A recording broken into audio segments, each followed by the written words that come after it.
In this video, I am going to discuss about the derivation of Serret Frenet formula. Now, it is a very important relation. Actually, in this video, ultimately you will see we will try to derive three distinct equations that are collectively known as Serret Frenet formula. Now, here you can see initially I have considered a certain three-dimensional curve, or better to say this is a space curve. Say its position vector is denoted by r, and you can say the curve can be taken in the form of r is equals to r of s. Now what is s? S is the arc length which is measured with respect to some fixed point, and as per diagram you can see I have chosen another point P whose position vector is assigned as r naught, so that we can write initially, that is we are considering a certain space curve r is equals to r of s, where s is the arc length, and also it is known to us if we want to find out the unit tangent vector, that will be denoted by t cap is equals to dds of r. That means t cap is a representative of tangent vector. Now as mentioned earlier, because this is a unit tangent vector, so mod of t cap should be equal to 1. Now squaring both sides you will get mod t square is equal to 1. Now actually mod a square equal to 1 means what? A dot a. So hence you can say t cap dot t cap, that is equal to 1. Now differentiating this entire expression with respect to s, then you will get t cap dt cap ds. Then again you can consider the second component as fixed, so on differentiating the first part, dt cap ds dot t cap, that is equal to 0. So 2t dot dt cap ds will be equal to 0, and hence you can say, omitting the factor 2, t cap dot dds of t cap, that is also equal to 0. Now from here two distinct possibilities may arise. Either dds of t cap may be equal to 0, but that leads to a trivial case, so forget about it. Simply we are considering the second possibility, that is dds of t cap is not equal to 0. That means a dot b, just imagine this is a, this is b, so a dot b is equal to 0. If both of them are non-null vectors, then what is the interpretation? A must be perpendicular to b, or b must be perpendicular to a. So here we can also say, because we have assumed that dds of t cap not equal to 0, so dds of t cap must be perpendicular to t cap. Now here you can see from this diagram, this is the direction of the tangent vector, that is from P I have drawn a line which is denoting t cap. Now let us imagine another line which is drawn from this particular point P, but it is along the direction which is perpendicular to t cap, and I have drawn this line in this fashion, and also I have written n cap just above this line segment. So here I have written the same thing. Now a directed line through the point P perpendicular to t cap. I hope you can see clearly from the diagram, in the direction, that is in the direction of dt cap ds. Why I have written this one? Because already I have mentioned dt cap ds is also perpendicular to t cap. So you can say this particular vector n cap and dt cap ds are coplanar or parallel vectors with respect to each other. So technically we can say this particular n cap is known as principal normal corresponding to the curve r is equals to r of s. Obviously the point under consideration is P, and hence you can say, because they are parallel with respect to each other, which vectors are parallel? Obviously n cap and dt cap ds. So we can say dt cap ds is equal to some constant or scalar into n cap. Now this particular scalar, obviously whose value is chosen to be positive as shown in equation 1, is known as curvature. Obviously the curvature stands for this particular curve under consideration, r is equals to rs, and the point under consideration is P. Now if we take the reciprocal of this curvature kappa, then we will get a new physical quantity, that is rho is denoted by 1 by kappa, and it is also known as radius of curvature. I hope you must have heard about this term radius of curvature, because in application of calculus segment we have a separate chapter related to this curvature. So rho is equals to 1 by kappa, that is called radius of curvature, and this is also valid for this particular point P. And n cap, just like t cap is supposed to be unit tangent vector, and n cap will be considered as unit principal normal. That means if you consider mod of n cap, that will be equal to 1. Now after considering t cap and n cap, let us consider another vector which is perpendicular to the plane of t cap and n cap. That means you are considering a new vector that is denoted by b cap, which is perpendicular to the plane of both these vectors t cap and n cap. So let us mention this one too. Now we define a vector t cap cross n cap. Now again remember this fact, if there are two vectors a cap and b cap, now if we want to find out a new vector which is perpendicular to the plane of a and b, then definitely that will be given by a cross b. So similarly here also we want to find out a certain vector which is perpendicular to both t cap and n cap, so consequently we can say that particular vector will be given by t cap cross n cap. Now this is also another unit vector as per our construction, and it is perpendicular to both this plane, both the vectors, and hence you can say this is a new vector which is termed as unit binormal. That means if this is the direction of unit tangent vector, this is the direction of unit normal vector, principal normal I say, and this will be the direction of unit binormal. Now so actually from this diagram we can see we have obtained a dextro or right-handed system, right-handed screw system, because you can see the direction is shown in this diagram, that is in the anti-clockwise sense. So you can say actually you have created a right-handed triad system. Obviously they are mutually perpendicular, and also from this diagram I hope you can understand, if you want to find out b cap, that will be what, t cap cross n cap.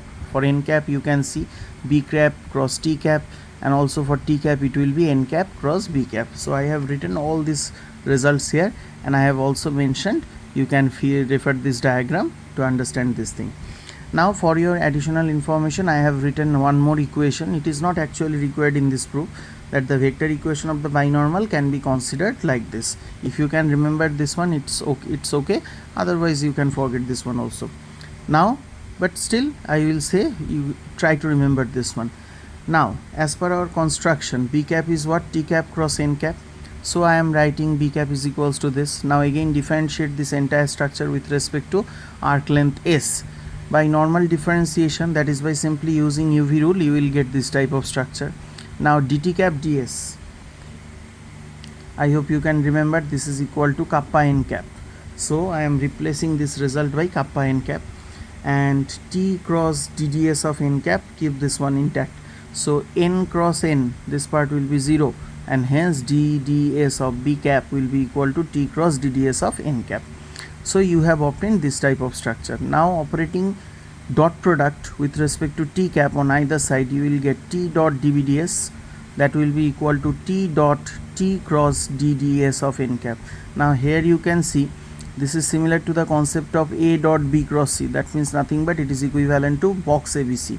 But here two components are identical, and we know in case of box product, if any two components are identical, then the result will be 0. So we can say the outcome of this expression should be equal to 0. And again I will say in this case, because you have taken the dot product of these two expressions and that is ultimately equal to 0, so the simple significance is that dds of b cap must be perpendicular to t cap.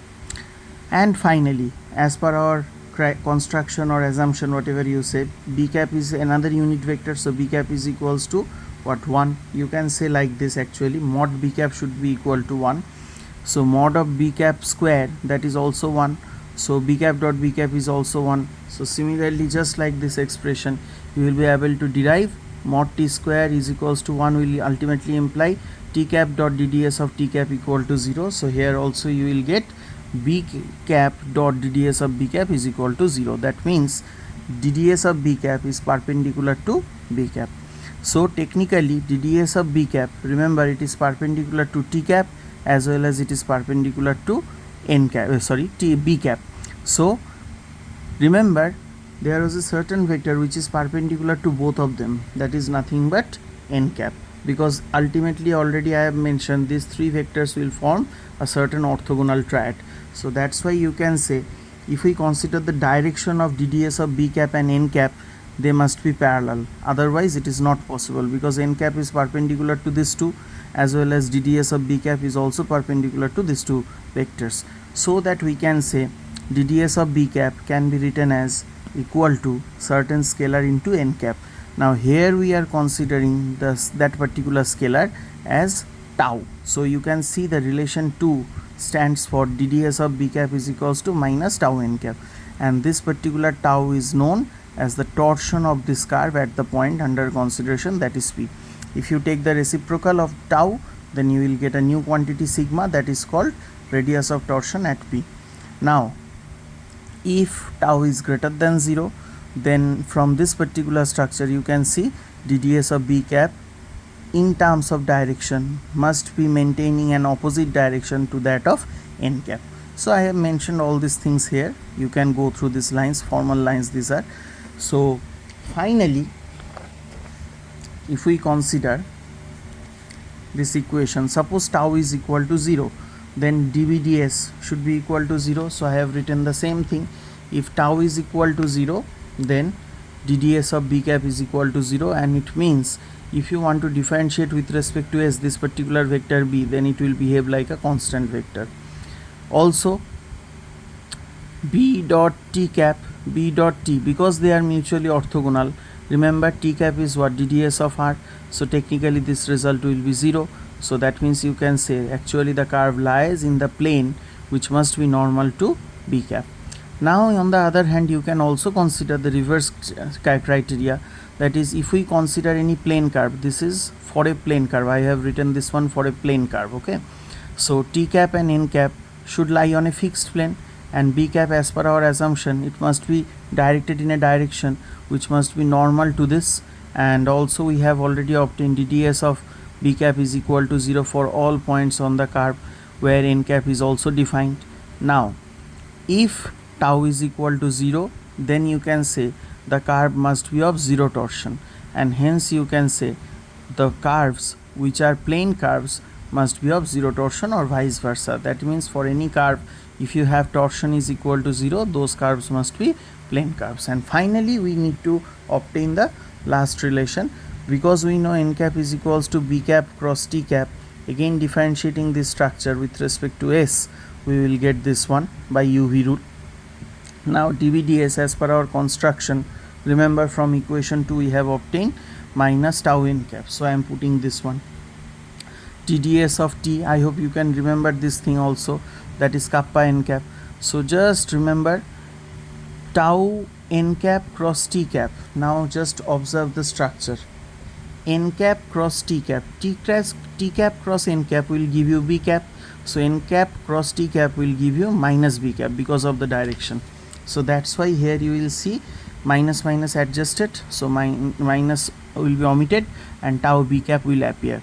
Similarly B cross kappa N cap, kappa is a scalar as mentioned earlier, so B cross N cap, again observe the diagram, B cross N cap, if you find out N cross B cap, that will be what, T cap, so B cross N cap will be minus T cap. So I have written this is equals to minus kappa T cap.